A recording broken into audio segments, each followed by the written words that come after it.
Hi, everyone. Really excited to welcome you guys to our webinar. We have one more panelist who's going to be joining us in a couple minutes, but for now, here we have Ria and Marta, who have very graciously agreed to help me on this. And this webinar is about summer internships. So if you guys have ever wondered or had any kind of questions around summer internships, we're here to answer them. So we're going to talk a little bit and then we're going to open the floor to questions from you guys. Cool. So should we just go around introducing ourselves? Maybe do one of you guys want to start and then I'll kind of end off. Okay, I guess I'll start. Hi, my name is Marta. I'm a program officer here at Project Access for the UK undergrad program. I hope I know some of you by now. So if you know me, hi. I am a biomedical science student going into my third year at King's College London. And I have done 2 internships in my lifetime so far. And I am just now getting an actual job, just kind of like an internship, a little bit more serious. It's a summer job, it's kind of like an internship. So yeah. Okay, so I'm Ria. I'm the community manager here at PA. I think some of you have recognized me too from any kickoff calls or any chats we've had. So I particularly am pursuing a summer internship right now. I'm interning at the Singapore Indian Chamber of Commerce and Industry, so I can elaborate later on. But I've also done some marketing internships and smaller projects when I was younger. So I will be happy to answer any questions you have and looking forward to how the session goes. Thanks so much, Ria and Marta. Yeah, Laz will be joining us in a minute, but I'll just sort of introduce myself as well. So I've seen a couple of you that I do know in the participants list there. So anyone that doesn't know me here yet, my name is Rebekah. I recently came to Project Access. I'm very happy that I did. I'm the US program officer, so I have some of you guys in my class that started with me and know me from the kickoffs. But yeah, feel free to ever, like if you need to, message me, DM me over Slack or email me any questions if you have any after this webinar as well.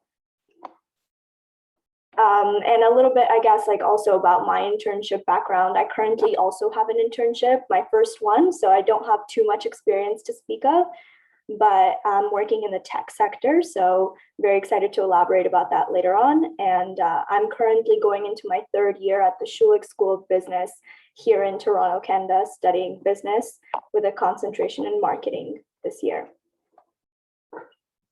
So I think then we'll kick off, and as soon as Laz joins us, he can sort of introduce himself and we'll add him in as well.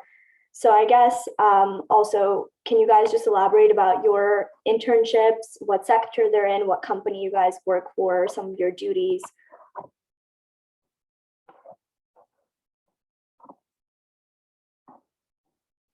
Sorry, I was just giving Laz the code so he could log in.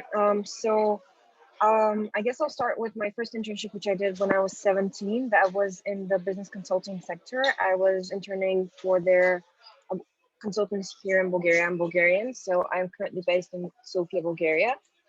And I interned for a business consulting company in their digital marketing department, where I help with mostly keeping their sites, doing social media. They do a lot of case studies related to clients. I did some client research and had to get familiar with what the company was all about because they work with business solutions, which I guess it's a very specific term that none of you will understand, but you just basically I had to get into what the company was selling.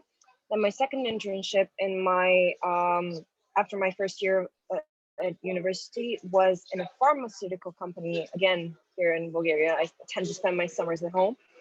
So what I did there was I shadowed the whole company. So I moved from department to department.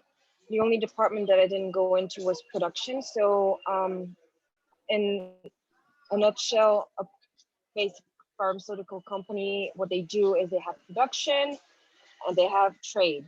So they either produce or trade with medicine and other medical stuff, medical equipment, etc. So I had to help them with whatever they gave me, but my tasks tend to be focused around digital marketing again and trade, sales, etc. And this year, I actually got offered a position at the company that I first interned in. They offered me the position of business analyst in their digital marketing department, where I had experience with them. So that's what I am doing right now and how I got the current internship. That's amazing. It's so cool that you have such a diverse, I guess, background in terms of internships. I love that. Oh, and Laz joined us as well. So he's our fourth panelist. Hi, Laz. How are you? Can you hear us? Yes. Hey, I'm good. Good morning. Here. Good morning here. I don't have an option to turn on my camera. I think, yeah, I don't know why. But yeah, so I don't know what you do in introductions. What are you like? Are you saying what you're doing this summer? How'd you get it and everything? Yeah. Nice.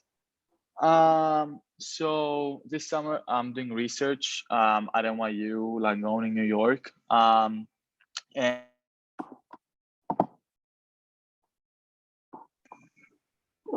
I think you cut out there for a second, Laz. And now you should, yeah, you can turn on your camera now. Nice. So yeah, I'm doing research at NYU Langone, and I'm working with a urologist here. I think the path I had to take to get this internship is kind of like different than I don't know, like a more corporate internship or something like that. Because like to get an internship in, I don't really want to call it an internship. Like do research with a doctor is usually like doesn't have a specific path. You have to like message a bunch of doctors, usually through LinkedIn, and be like, hey, like introduce yourself. What do you want to do? And like I'd really like to work with you. You got to show that like you know a little bit about the research. You've done your research on the research, and why you'll be like a good fit to help around. And yeah, it's a little more informal because the doctors don't really have like a specific I don't know website or like application that you should fill out. There are also some other programs related to research that are a little more like structured, but what I'm doing this summer is just like directly messaging people and yeah, just talking with the urologist and I'm working for them. Amazing. And can you just clarify what a urologist does for anyone who doesn't know? Because I know when you told me, I had no idea. So a urologist is basically if their work has to do with the urinary system and like the testes and all that stuff. So yeah, that's why. Very important job, and it's a very difficult part of medicine. For anyone who does not understand biochemistry, that is the part where biochemistry comes into great play.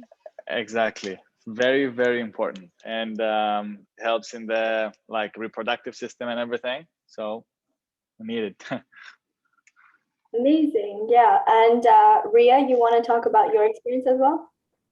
Yeah, so when I was like 16, it was compulsory in my school to do like a month's internship.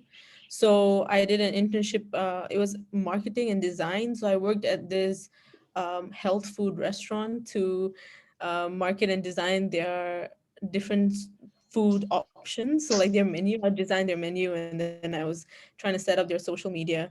But they were low on staff, so I had to work a lot in the kitchen, which was interesting because I like to cook. Um, so that was fun for me.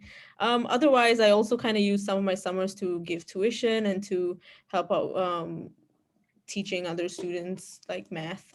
So that was fun. And other than that, this summer, so last summer, I wasn't able to actually secure an internship. So I decided to start something of myself. So I kind of started a small food business where I did like bake sales.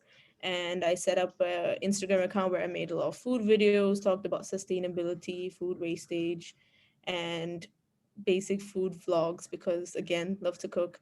Then this year, I am, other than my internship with the Singapore Indian Chamber of Commerce and Industry, I secured that internship through a friend.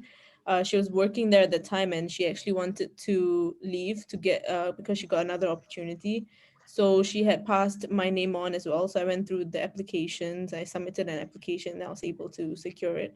And within that internship, what I do is I look over speeches because they have many different events. So I write the different opening addresses, write the different speeches. I do research on the different people attending the speeches. I do meeting minutes as well. So they recently had a meeting on their constitutional amendments. So they were regarding how they're going to go forward in the next year and what they want to change. So you kind of, it's kind of applying what I learned in school. So a lot of like politics there, and you look at the different leaders and how they work. So it's really cool that way. I also do some HR for them and like some admin stuff, which I think is basic to every internship. And other than that, I was able to, coming up, I'm going to be working on this King's Undergraduate Research Fellowship, which is usually through many different professors. There are projects that you can apply for the summer with King's. So the one that I'll be working on is looking forward to an introductory module. So the students that will come in 2024, how we can help with their well-being through social media channels and education. So I'll be working on that with my professor, and I was able to secure that because I had applied for his previous project, but he said I wasn't the fit for that one. But because of my social media background and stuff, he decided to recommend me. So I think what goes there is just communicating with your professors and just like looking out for opportunities come by and put yourself out there. So I think that's what worked for me. So that's what I'm currently up to. That's so great. And actually, I'm kind of curious, what's the most interesting or unique thing you've ever cooked or baked? Okay, there was this, so I like to do a lot of fusion stuff. So I wanted to make different types of burgers and I decided to go Japanese. So I made like a chicken katsu thing, but I put the curry inside the chicken. So when you cut the katsu burger, which was wrapped like a sushi thing, so when you cut it open, the curry kind of spills out. So I think that was the most interesting, unique You really one. have to see it to believe it. You really have to go follow real food and see it to believe it. Yeah, put your food blog name in the chat or something so people can see it and follow you. Why not? It sounds really cool, Ria. So yeah, I guess like I'll kind of end off on my internship too. So I work at Dell Technologies. Before the whole Apple craze surrounding Macs, they used to produce most of the computers that you guys would have all been using. They still do now, but you know, Apple took over slowly. But basically, I work in inside sales. I work with executives within that internship. So I'm reporting to the VP of the Canadian Eastern and Central Division of Sales. And actually, we don't sell anything, which is quite interesting because if you're an intern in that same position in the US, you would be selling something very B2B. So you would be on small business and medium business accounts and selling technologies over to them after a period of training with the company. However, with Canadian interns, which is where I am, we basically work with executives and we do a bunch of presentations. So currently I'm on a social selling project, which is essentially how we can streamline selling and sales and increase quotas over social media. So not Instagram per se, but LinkedIn, Facebook, those kind of sites. Right now we're exploring a certain platform called Everyone Social. So basically what we're trying to do is also increasing engagement amongst employees, creating a Canadian stream on that platform that I mentioned before, and a lot of other internal things that I'm not too sure if I can speak on online. But it's really fun and I'm really happy to be there this summer. It's my first official internships, as I've said before. So I don't really have that much experience to fall back on, but it's really great. And I think the culture is very nice there as well, which is quite important. Yeah, and I guess also now we can sort of move on to what were the application processes like for all of you guys? How did you get into your internships? What were some things that you did? I think Priya should start with that one because I have been like witness to how taunting and actually very difficult the application process was for her with everything. And I guess we should start with the hardest part because she was successful in the end, but there was a lot of work that came into it. And I guess we should finish with me because that was not very, Yeah, absolutely. I didn't go to a very complicated application process. Okay, so for the one that I eventually got, the application was much simpler. I basically started applying in November, which actually turned out to be quite late for a lot of like more, I guess, popular internships like investment banking, consultancy, all the ones that usually you would have to have at least some foresight. But I was still deciding what I want to do, so it's completely valid to take some time to decide. I applied to a lot, so they will have different stages. Like the first one would probably be like a assessment they make you do, which is like different forms of puzzles and questions that they ask you. A lot of it is like mind games in a way. Then there are like higher view interviews for a lot of them where you have to submit some form of interview. They'll send you an application and they'll ask like 3-4 questions and then you answer them as the best as you can. Usually all of these, they go really quickly. So the faster you submit them, I think the better the chance. And I usually took my time, which may not have been great. But then afterwards, they basically call you for maybe an HR interview, they chat with you, and then some of them have assignments, and then they have further interviews with the people who would actually be working with you. And then they bring you to like the final stage or so. So for one of the internships that I interviewed for all the way till the end was Economic Development Board in Singapore, which is it's by the state, so it's a public sector internship, and is very well regarded in the ministry.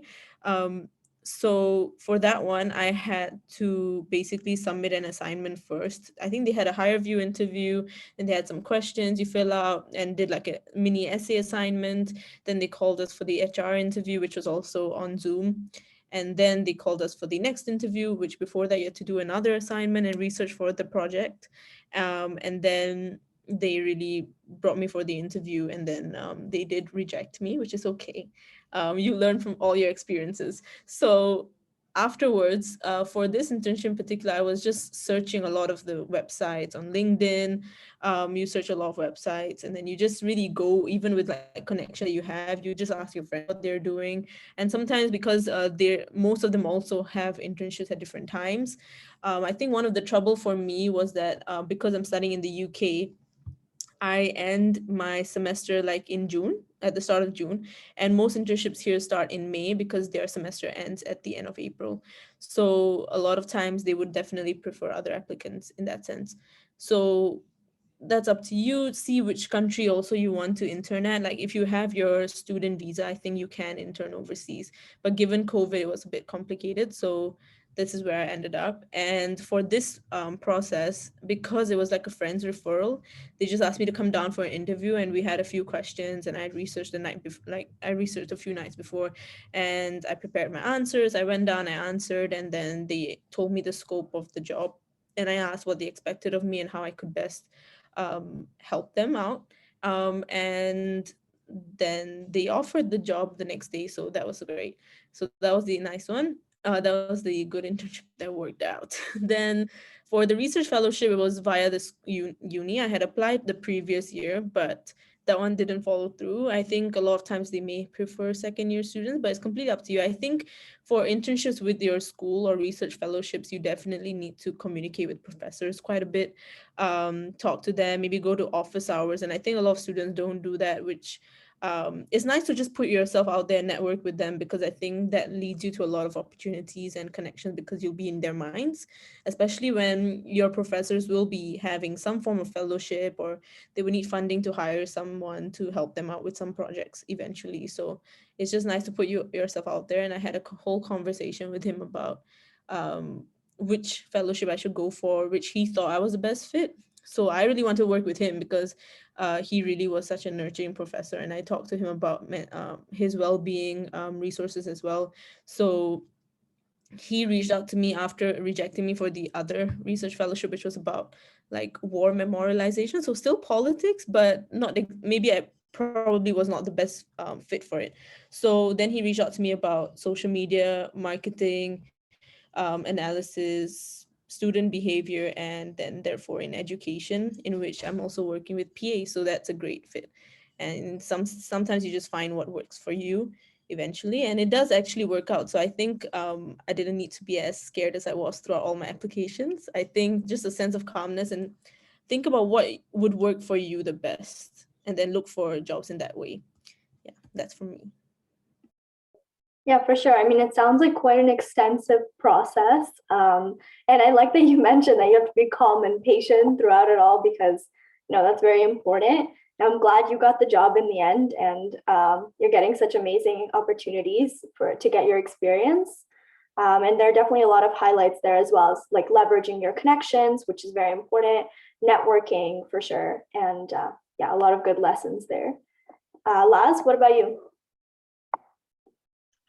Hey, yeah, everything Ria said applies to most internships, even in the like the stuff that I'm involved with. Networking is very important, like putting yourself out there. She said going to office hours and like talking with professors, establishing a good relationship with them, because then you have to like you have a better chance of getting selected for a new project. They might think of you.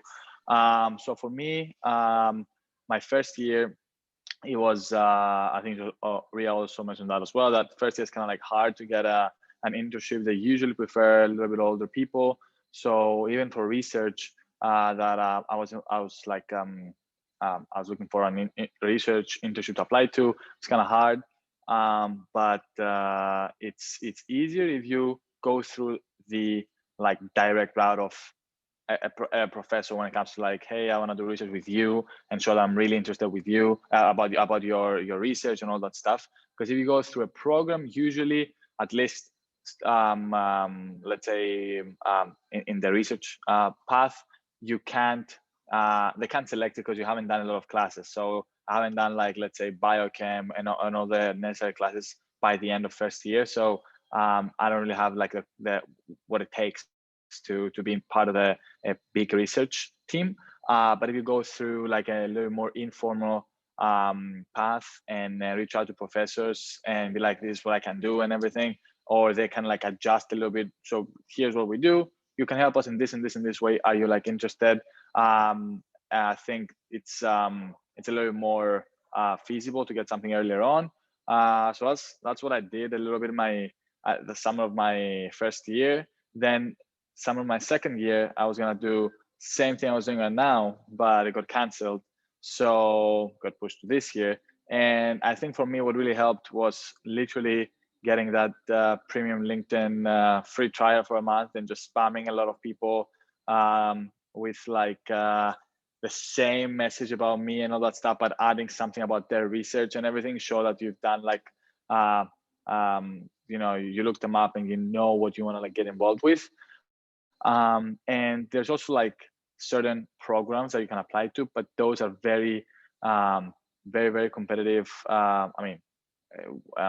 Every internship is, but I was surprised that research is also like very competitive, and like I had to like go through a whole application process, like a lot of essays, future career plans, two rounds of interviews and everything, and I actually didn't secure something like an internship through a program that's like let's say 10, usually it's 8 to 10 weeks, and you're part of a research team of other like undergraduate students, and then you have like a PI, principal investigator, that looks over your job, your work and everything.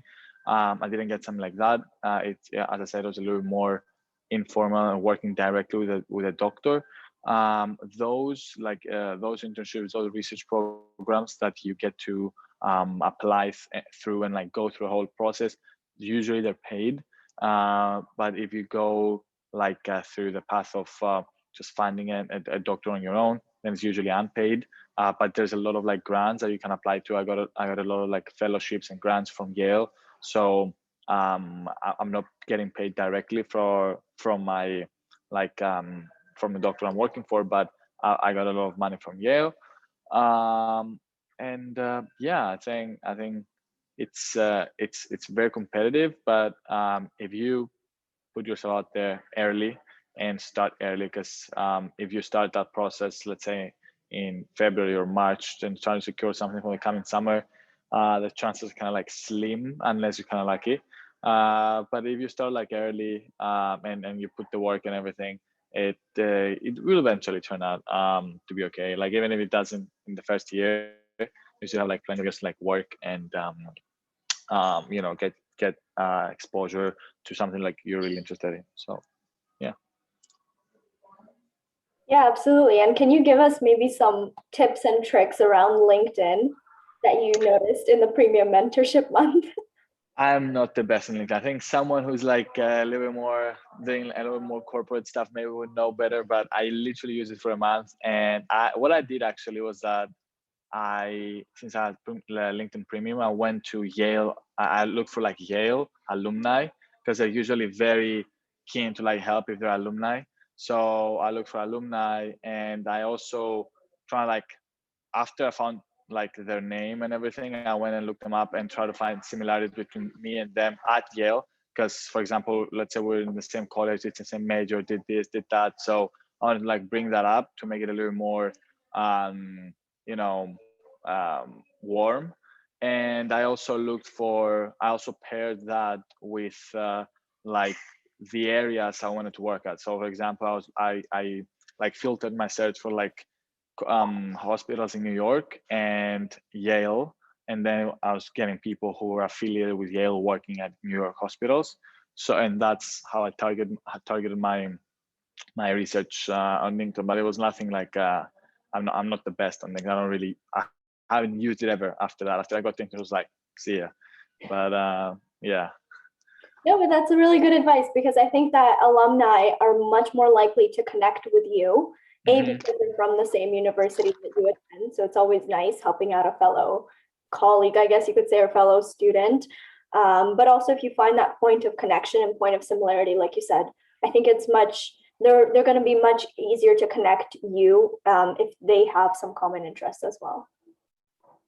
Yeah, no, for sure. And actually, like the doctor I'm working for right now, he went to Yale. So yeah. Yeah, that's great. Marta? Yes. First of all, I wanted to address a question that we got in the Q&A, because I think it applies to both Ria and Lara's experience a bit. I am not too sure if we can equate a fellowship to an apprenticeship, but I think they can be quite similar in that they're not internships. I think, like, can anybody answer the question, what is the difference between an internship and an apprenticeship? Because the way I understand it, the internship is you intern to work, and the apprenticeship is, like Klaus mentioned, you message the person and you try to shadow them so that you can learn from a specific person. I don't really know. Yeah, I don't think it necessarily means like shadowing. You can still do work, but I to me it sounds that internship is more formal. You're getting paid and all that stuff. And I'm not even sure how to say that word. I don't want to butcher it, but and anything else you do is kind of like volunteering and reaching out a little more informally, just like what I do. But I think internship is like applying, getting through like interviews, and also getting paid and all that stuff. It's kind of like, I think internship is the step before getting the actual job, but there's no next level from anything else. Yeah, I guess that's right. Yeah, that was a question that I wanted to answer that before we got into anything else, because I thought it was a bit more applicable to what Ria was also saying about her fellowship, because I feel like the fellowship is kind of similar, but she does get funded from the university like you do. So yeah, so I don't get funded, and in my first two internships I did not get paid. I knew I wanted to get an internship, to secure an internship after my last year of high school, just because that would be good for me to finally get some work experience, start working. And second of all, I needed to do that for my application so that I could boost my application.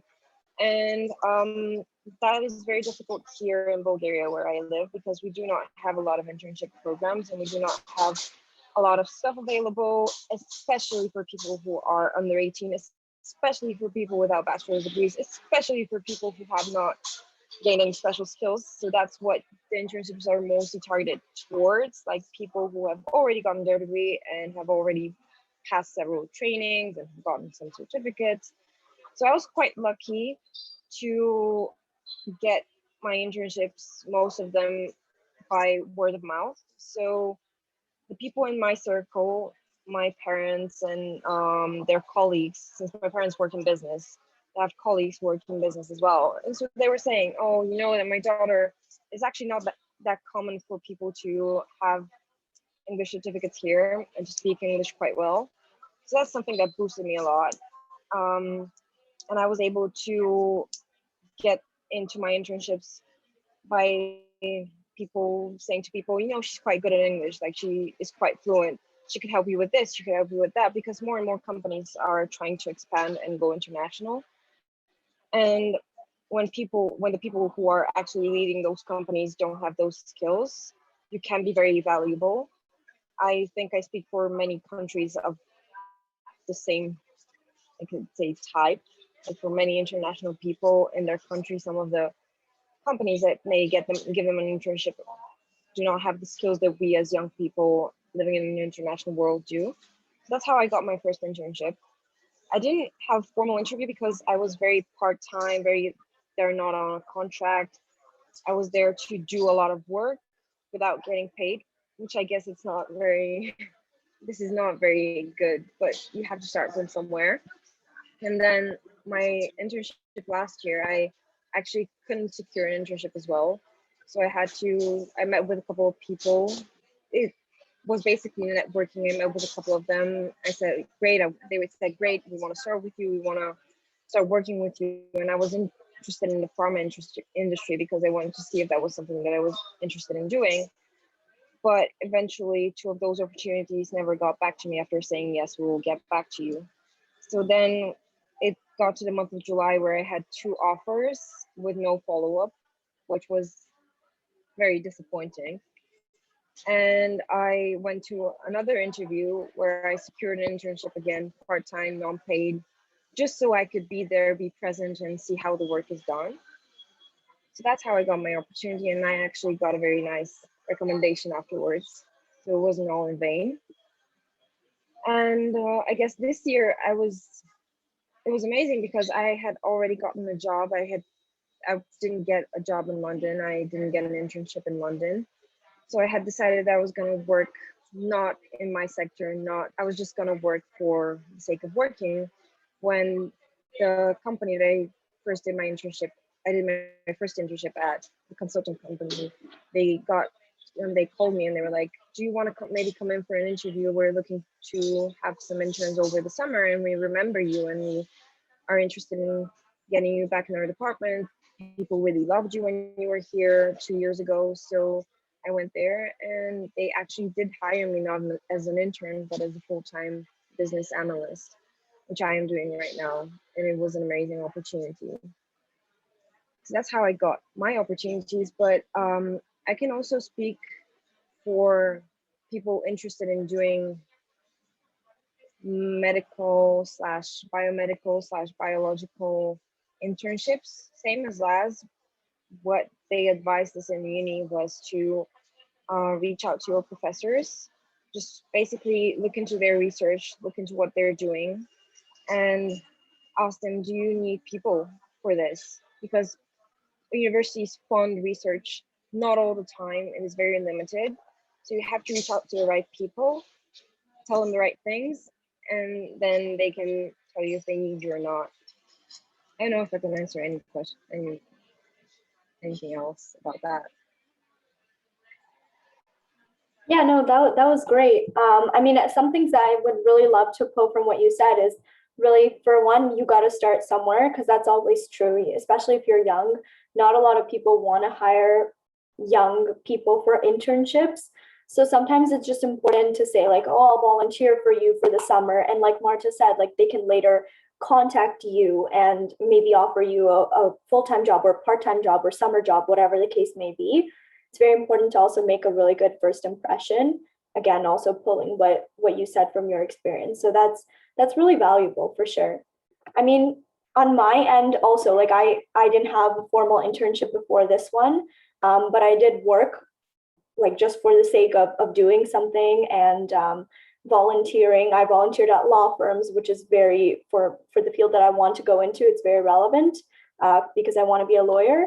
And now if there's any legal internships, I could always fall back on this experience and just describe some things that I've witnessed there. And I can already speak to some of the interactions I had with lawyers through my volunteering experience. So it could be very valuable, even if it's not paid.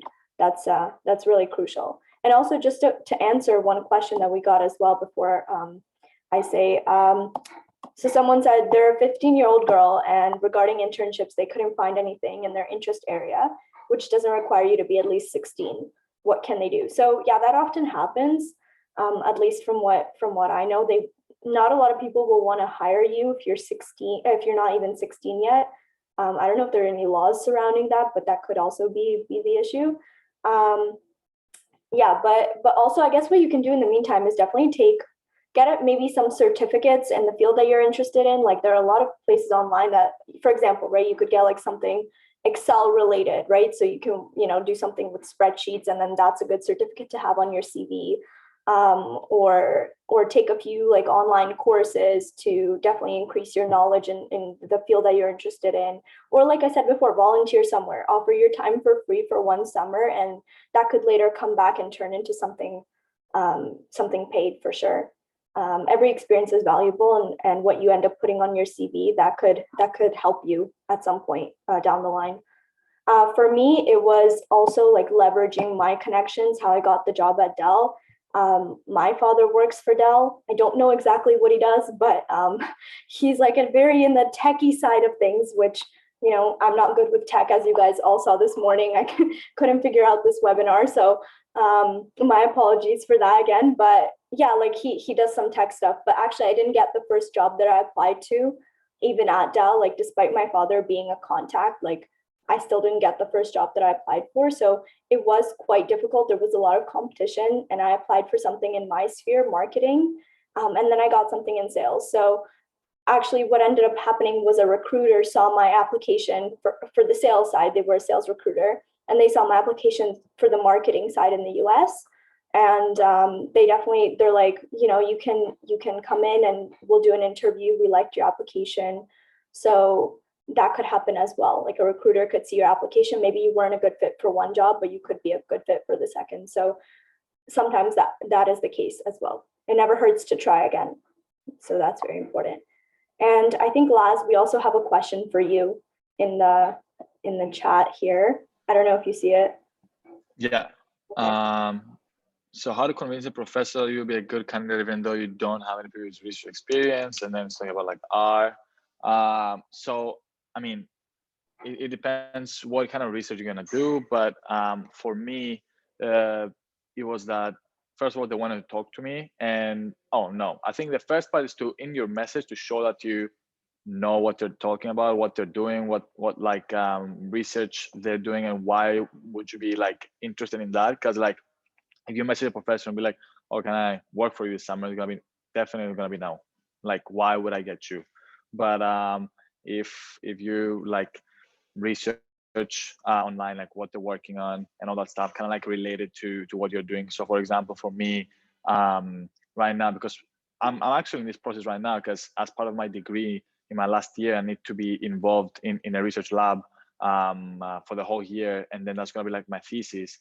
And I'm like emailing professors right now to like find a lab, and like I relate what they're doing to the classes I've taken already. So for example, if someone is working with like bacteria or something like that, I'm like I just took classes in like microbiome. It was like very interesting, blah blah. And I think like what you're doing, it really like ties in well with like this thing we did and really liked.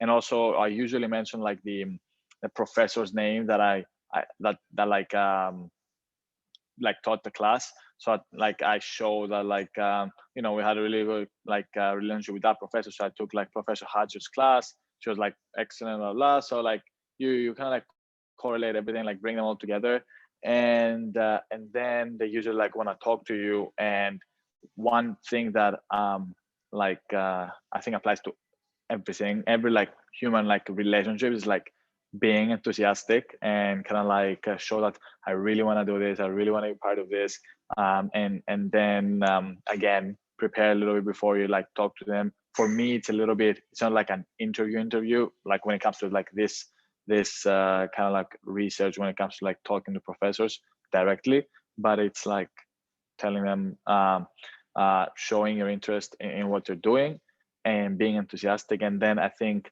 they're just gonna get you to like they're gonna train you if needed, but if not, they're just gonna give you a position that you can learn through, and it's not, doesn't really require like previous like research when it comes to like these kinds of stuff, like some internships, because the basic lab techniques you can learn in like a week.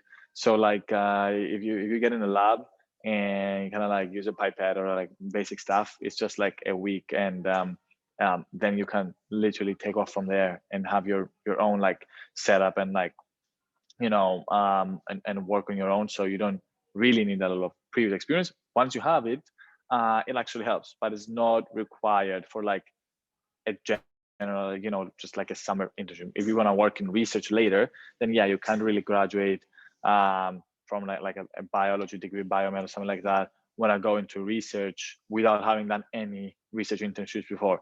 Like that's where you'll need the experience. But for the internships themselves, I don't think it's required, because that's what internships are for, like to get the experience and like learn some stuff from them. So yeah. Yeah, absolutely. I hope that answers your question. Whoever asked, I think it was Nikhil. Yeah.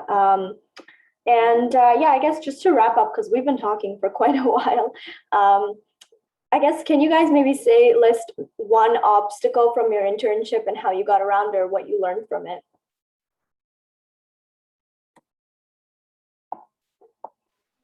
I would say that to me, the biggest obstacle, it was not knowing what to do when you get there. Because usually when you get an internship, the person who is leading you, who is your superior, is supposed to give you the tasks and tell you what to do and help you get into the work so you can do the actual work.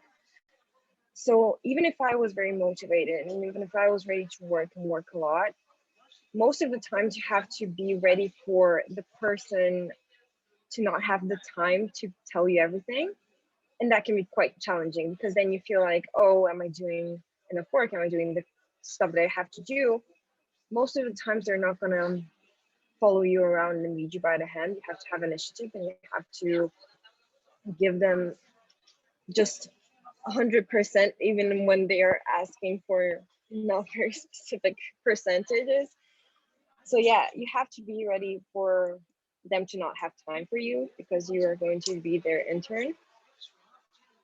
But getting around it is never easy. Until you get a job, you don't really have specific things that you're very responsible for. And that was the biggest challenge for me, not having work when I was ready to work. Yeah, absolutely. Absolutely, 100%. Ria? Yeah, so I think my hardest challenge was one, figuring out what kind of internship I want to do. And I think possibly it's also because my degree is a bit broad. So I do philosophy, politics, and economics. So I didn't know whether I want to do research, or I wanted banking, or I want to do something more political side, on the political side. So just a lot of researching. I think it's nice to start earlier and to really think through what you want to do, because I was mostly pursuing just my interest and the subjects that I'm interested in, and it really took me a while to narrow down what I want to do, and I'm still pretty unsure. So it's something completely open, so really just think about that. And I think also just persevering to find what fits you, because it is a very tedious process and sometimes it's very hard to find. And you get rejected from a lot of things, which doesn't mean you're any less. It's just sometimes you're not the fit, or you've applied later, or there's many different conditions, because some people have connections as well. I just wanted to add a point about startups, because I think that's something that's very upcoming right now. A lot of like friends I've had who haven't attended university yet work for many different startups as internships. So what they do is they find startups on LinkedIn. I think there are some groups for startups in your specific country as well.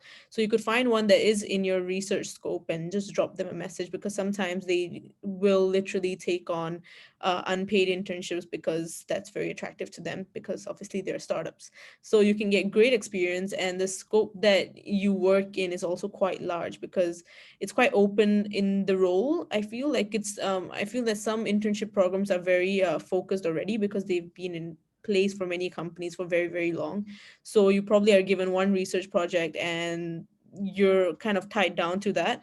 But I think in startups you can, give a lot of ideas, go ahead, maybe even like you can talk to them what you want your role to be, and like really try to help them as much as possible. So I think either way, great experience. If you particularly cannot find something in your area, I think that's something you could possibly do. And maybe potentially they may be open to taking younger students as well. But if you're younger and you can't find something, I would suggest volunteering. I think they're quite open to volunteers tasks as well. And potentially, if you're very interested, you could ask them if you could take a bigger role, then maybe in the volunteering area itself, to ask if they need any additional help and maybe help them organize something, which is great experience. So thank you. Yeah, for sure. I mean, I can echo what Ria said about startups, because that's 100% real. They do like if you take an initiative, and you can then later throughout your path within the startup, you can, sorry, you can redefine your role. So they do allow you to take on maybe bigger roles than what you signed up for initially. It's much easier to get ahead in a startup, for sure. It's also a good place to start. There's a lot of people that will maybe have more communication with you as opposed to an internship, because like Marta said, your superior might not have so much time for you. So in startups, it could be the opposite. I've seen it happen a couple of times where it was. Sometimes it's not the case, but could be.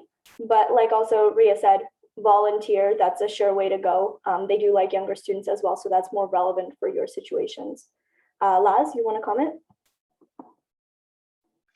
Yeah, I think for me it was like just like messaging a bunch of people and maybe not even getting responses, not even like getting rejected, but like messaging so many people. I would say that I messaged, not gonna lie, like on LinkedIn, which doesn't even take time, I think more than 100 people, and not even like 30 replied. And you're like, can't you just like take 5 minutes to reply? But no, like I don't think it's their priority. So just like Marta said, it's not really like, for example, let's say in real field or something like that, the doctors just have their like LinkedIn there for the sake of having it, but it's not that they're actively like using it. They're like practicing physicians. So if you message a lot of people and they don't reply, it's not a problem. You just kind of like stick to it and be patient. And again, for sure, while you're working, it doesn't mean that you're going to get that much attention at all times. And it's not always like a bad thing. For me, like this year, I've been involved in like this summer in a couple of stuff. I'm studying for some exams as well. And if I was actually working the amount of hours I was promised to be working, I would die with my exams. So it's not that bad that I'm working a little bit less. But yeah, like the doctor, like we talked about so many things and the stuff we would be doing and everything, but I send him something and then it's kind of like takes like 2 or 3 days for him to like reply and everything. So in the meantime, I'm like, what am I doing now? But yes, I'm studying. So it's not always a bad thing. Just try to like see things from the positive angle. And yeah, so I think two most like the two biggest like obstacles, like getting past the stage where you send a lot of messages and you might not even get an answer, and understand that like they might not have like so much time dedicated to you, and that maybe you're not their first priority. It's just like their job first of all, and then kind of like help you get like the best experience as possible, but like as long as they can do their job as well. So yeah. Yeah, and just to add on to what you said, when you guys are doing cold emailing or cold messaging to everyone, I mean, I've definitely done it too. Last summer, I think I sent out maybe around 20 to 30 resumes per day. So, well, for one, have a really good resume when you send it out. You don't want to send out something that's like incomplete or doesn't represent the true representation of what you have to offer.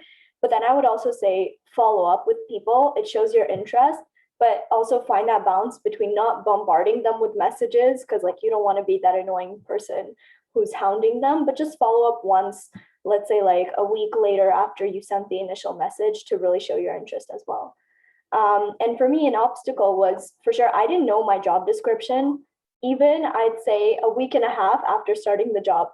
Like I didn't know what I was doing, which is really bad, because you're kind of unsure of what to do throughout the entire time. Like we have 9-hour days at my job, so I was kind of like, what do I do for these 9 hours? There's nothing to do. I don't know what to do. So communication is very important. And once I had that meeting with my manager, although it was a bit late, so I advise people like do it sooner than later, because you need to know what you're doing. But yeah, it becomes much clearer. Also, in my case, I had like a 5-minute interview with some senior VP who like had 5 minutes to spare for this. So he literally asked me 2 questions and never told me about what I'd be doing. But I mean, usually you'll be told, but if you're not, have a meeting with your superior and definitely communicate your concerns, because that's very crucial. Yeah, and I guess we're just going to wrap it up here, I think. And if anyone has any last minute questions that we can answer, I think there was one for Marta in the chat.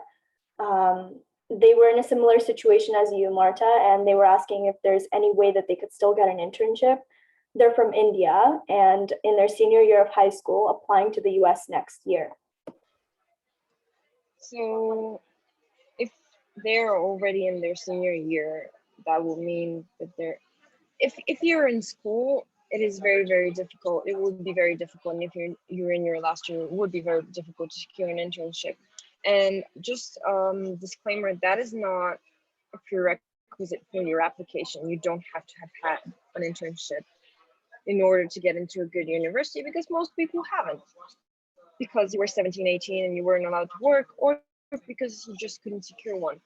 But if you are, what I advise, because we have had the same kind of like a similar webinar within my degree in King's, and where we advise first year students on what they could do to just boost their work experience.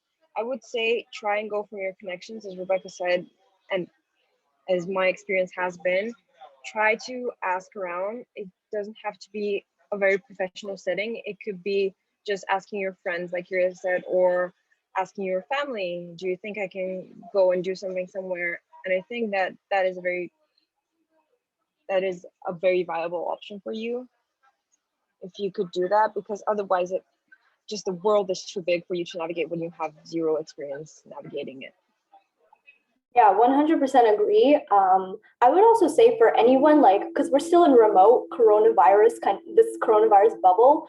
So what I really took advantage of this year, and I guess going forward as well, which you can do too, is if you either have dual citizenship. So for example, I have one with the US. So I applied to a lot of jobs there as well as Canada. So that kind of broadened my scope. But also because we're remote, a lot of employers, like I applied to places in the UK and I got a few interviews where I even said, would this be a problem that I don't have a visa or something like that? And a lot of them won't care because you're remote anyway, you're not traveling.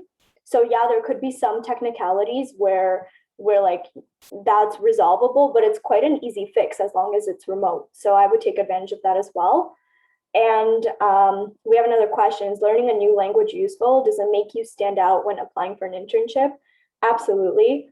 I mean, I know a lot of languages, so I can say from my experience, 100%. If you're, especially in business, where you do a lot of speaking to clients and just speaking with the wide variety of people, they want people who speak multiple languages. So also, if you have a summer where you don't have an internship, I would suggest learn a new language.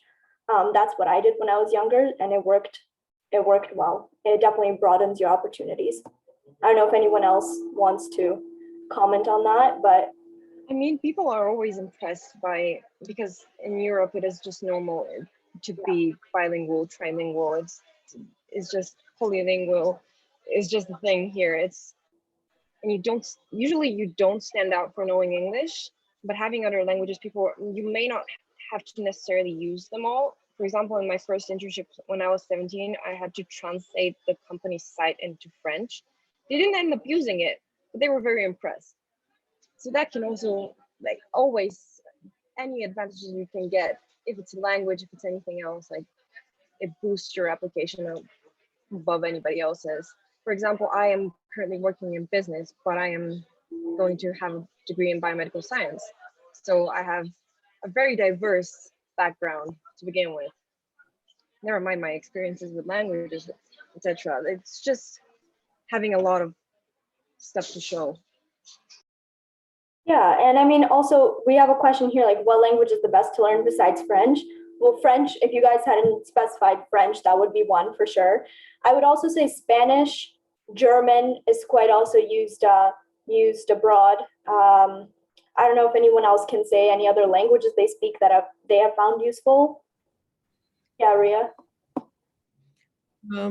No, so I was thinking maybe if you want to try, you could try to take up Chinese. Yeah. Completely random, but I mean there are a lot of like firms now that are like Chinese.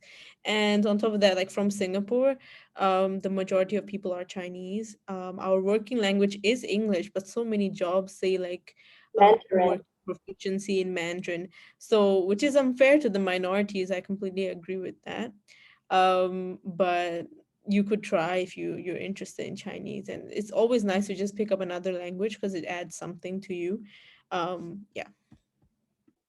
Yeah, for sure. Anyone else want to comment on that? Okay. Are there any other questions that we can answer? And also, by the way, guys, like, feel free to, I mean, DM me if you guys have any questions. I don't know if you guys would be open to people DMing you as well after this, but yeah, so you guys are okay with that. So yeah, if you don't get a chance to ask your question now, feel free, always open to answer anything. But yeah, I think if we have no more questions, we should probably wrap this up. We have jobs to get to. Yeah, I'm being a very bad worker right now. So, but thank you. Yeah, thank you guys for attending. I really appreciate it.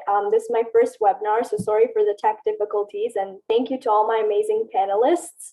So great to have you guys. You guys have been absolutely incredible and sharing your interesting experiences. I appreciate it. Thank you, Rebekah, for organizing this. Thank you. And thank you to everybody for attending. Good hearing everyone. Thank you, Rebekah. Really enjoyed this. Thank you. Okay, I'm gonna stop the recording.